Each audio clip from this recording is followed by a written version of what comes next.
Un jour, un professeur voulait expliquer ce que signifie réellement réussir.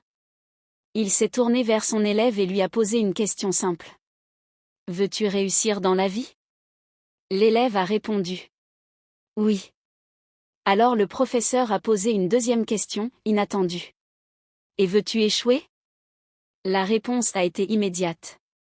Non. Le professeur a souri et a dit.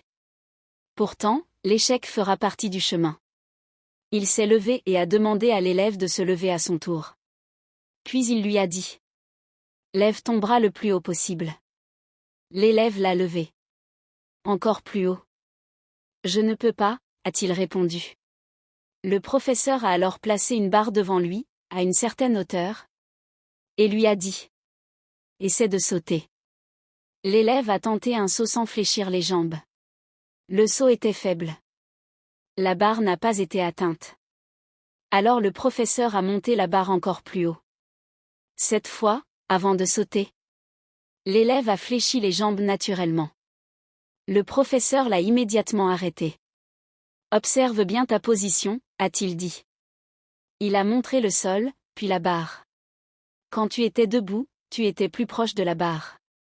Maintenant que tu es fléchi, tu es plus bas, donc plus loin. Puis il a posé la question essentielle. Pourquoi t'es-tu fléchi? La réponse est venue calmement. Parce qu'il est impossible de sauter plus haut sans fléchir les jambes.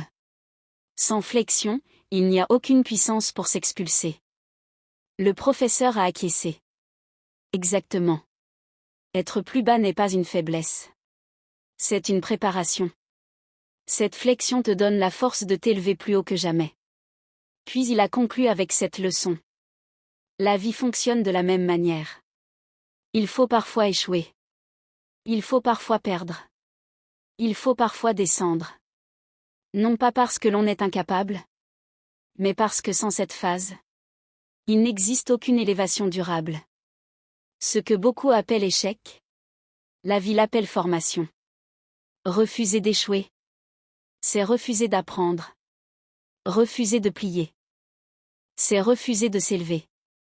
Et la leçon est claire. Dans le corps comme dans la vie, on ne saute jamais plus haut, sans avoir d'abord accepté de fléchir.